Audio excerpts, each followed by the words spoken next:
comento que José me dijo, no muy larga, pero yo puedo llegar a escribir. ¿Se escucha bien? En este mundo creado por Ceballos, los personajes quedan sobresaliendo por encima de las situaciones que no carecen de originalidad ni realce, y menos de efecto de sorpresa. Cabe sospechar que la construcción del universo de ese ámbito llamado Buenavista alcanza a rozar la saga novelística más de lo que podríamos imaginar. Aún así, sin dejar de ser relatos cercanos a la crónica. La sensación que queda después de la lectura es la de haber visitado un espacio que seguirá produciendo nuevas situaciones, muy probablemente porque la categoría personaje tiene un peso rotundo y porque estos parecen estar vivos y las historias finalizan de un modo abierto o flotante. ¿Y quiénes son estos personajes? ¿Qué atributos les dan tanta envergadura? Nos encontramos con un tío que investiga metafísicamente el más allá y unas cuantas veces con la llegada de la muerte y las lloronas que ofician en los entierros. También hay circos, hay alarde de ese lustre, de esa inflada ostentación de pacotilla de los pueblos que se creen el ombligo del mundo, o precisamente por sospechar su pequeñez se vanaglorian de lo que apenas poseen. Hay un doctor muy diplomado que quiere conocer el método abortivo de una curandera pronta a despedirse de este plano terrenal. Hay una fruncida señorita que termina enredada con uno de los hombres que vinieron con el circo. Hay un marido que se debate entre una esposa que fue estupenda cocinera y otra que es maestra en las lides eróticas. Hay damas ninfómanas, costureras, sastres, turistas, maleficios, políticos de morondanga, espiritistas, monjas, coleccionistas de lo impensable, mucha magia, asuntos inesperados, fuegos de artificio, catalejos, varios circos que llegan y que se van, personajes estrafalarios, sucesos sobrenaturales y sucesos pedestres, lustre y deslustre, hombres y mujeres solteros y casados, pero ninguno ordinario, hombres que se apoderan de la casa de un muerto reciente y descubren, bien guardadas y camufladas, películas eróticas que el fallecido había filmado. Hay un club social, una plaza, un semanario local llamado El Progreso y, como ya dije, un prostíbulo, una comisión de damas de la moralidad. Hay poca gente trabajando, parece que siempre están de fiesta o enredados en sus asuntos. Hay un nadador de río abierto, hay un astronauta soviético, cartas, secuestros, venganza, no falta nada. Pero además hay mucha intriga, lo que se esconde, lo oculto, lo que casi todos se empeñan en tapar tiene sobre personajes y situaciones un valor que afecta el desenlace de los hechos. Y el prostíbulo, como espacio, lo metaforiza de la mejor de las formas. ¿De qué hablan estos cuentos? Hablan de la ley y de la trampa, de alianzas, enconos, rivalidades, de marcadas jerarquías sociales y sobre todo hablan de secretos y ocultamientos. De todas las percepciones, la del oído es la preponderante. No casualmente, el primer cuento se titula El oidor. No se escoge arbitrariamente el cuento que abre el libro ni el que lo cierra. El sonido del gallo es como una bocina de los coches para los que vivimos en una ciudad como Buenos Aires. Esos gallos que cantan en estos relatos tal vez sean un leitmotiv. Ese clásico sonido que aparece de tanto en los libros de Ceballos merece una consideración aparte. Por un lado, se trata de una percepción auditiva que ubica a los personajes en un espacio en parte rural, agreste, un poquito arcaico. Ese sonido se constituye como una pertenencia, traspasa la vida cotidiana, ensambla y conecta la vida de todos los personajes entre sí. Aunque también está el otro sonido, el humano, el de las lloronas con su oficio legendario, pero no llega a tener la presencia del canto del gallo. Y no es el gallo no suele aparecer como figura, es su sonido, es el reconocimiento de su existencia sin verlo, lo que marca un emblema en esta prosa. Todos y cada uno son parte de algo que el sonido abraza. Es eso que está y que sabemos que está y que nos hace saber a su vez dónde vivimos y quiénes somos realmente. Pero además el oído está vinculado al aire y el aire a la transmisión de la palabra oral. Las leyendas, suele decirse, son traídas por el viento. Llantos, murmullos, voces, sonidos que están presentes en estos cuentos están atravesados por ciertos paradigmas del relato folclórico. Mientras leía el libro me hacía una pregunta. ¿Qué pasa con el sentido del ridículo cuando los personajes se sitúan en ese peligroso borde? Me preguntaba esto una y otra vez y terminé por convencerme de que el sentido del ridículo está en la mirada del narrador, pero lo esquiva, lo escamotea, Pareciera que el narrador se debate entre sospechar que los personajes se arriman a ese lugar del que no se vuelve y la compasión, la ternura. Así, en ese límite finito, finito entre el sentido del ridículo y la ternura, se ubica el narrador. Y a eso suele llamárselo kitsch. Pero aquí está atenuado con la elegancia de un cuidadoso modo de narrar, atenuado por el peso de la historia, por las consecuencias de las acciones de los personajes y más aún por ese otro peso ineludible, el de las costumbres y las creencias, que termina imponiéndose en forma determinante, atenuado también por el dominio incuestionable de la autoridad eclesiástica, el poder político, las creencias de lo instituido, el de los estamentos sociales, que en más de una ocasión se convierten en sombra, en presencia fantasmal.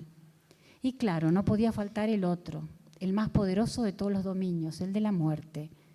Daría la impresión de que en este mundo todo depende de una cuestión de estratificación establecida y contra la que resulta imposible luchar.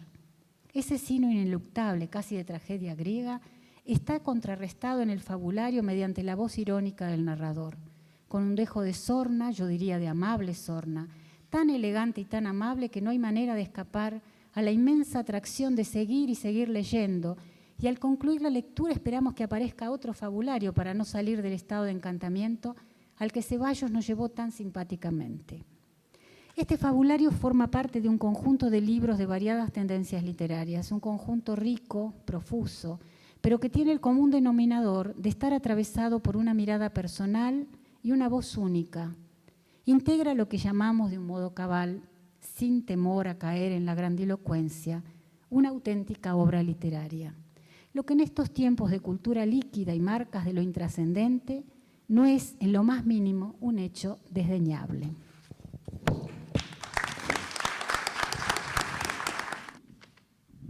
Bueno, buenas noches. Gracias a José por invitarme acá a la presentación de su libro. Me gusta pensar la realidad de las provincias argentinas como esos baúles de los magos, con doble fondo o un fondo que esconde debajo otro.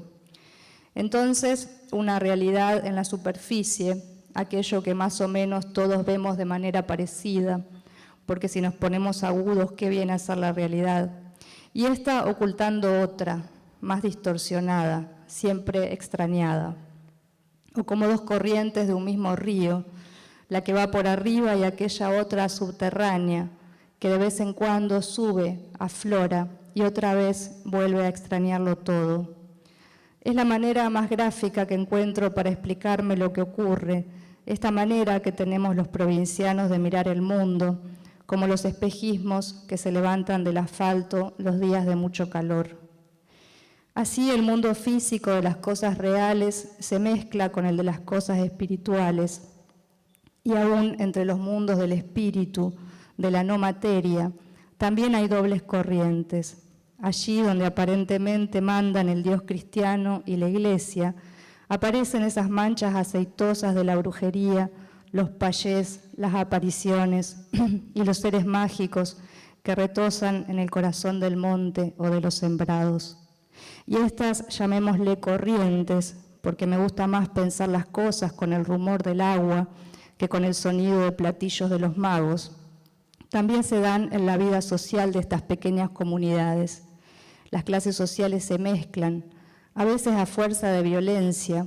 El derecho de pernada sigue siendo desgraciadamente tan actual en nuestras provincias, pero a veces también de manera amorosa, y entonces la hija del patrón se enamora locamente del hijo del peón, y así el culebrón avanza a la hora amorosa de la siesta.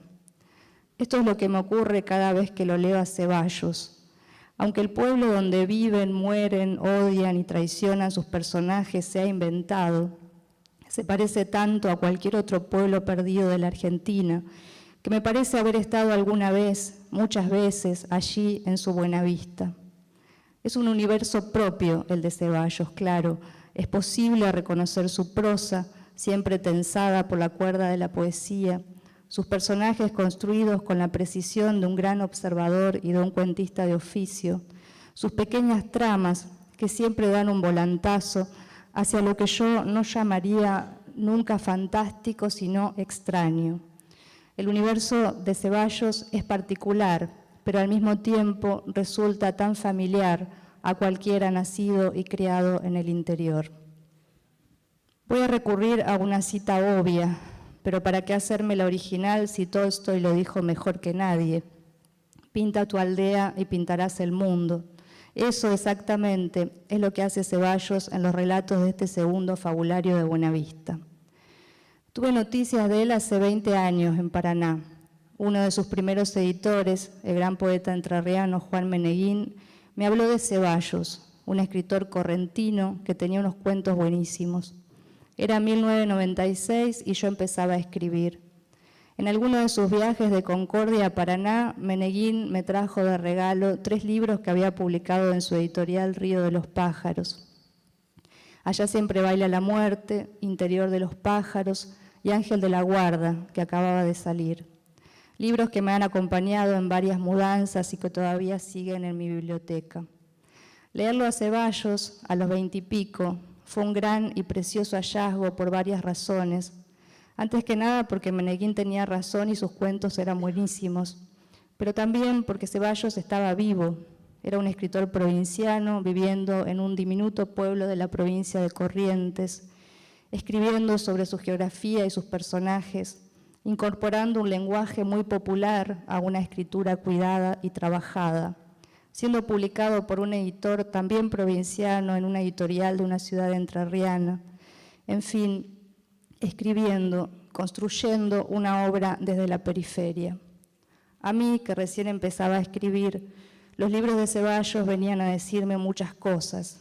Tal vez la más importante era que se podía publicar, que se podía escribir y publicar desde el interior del interior del interior.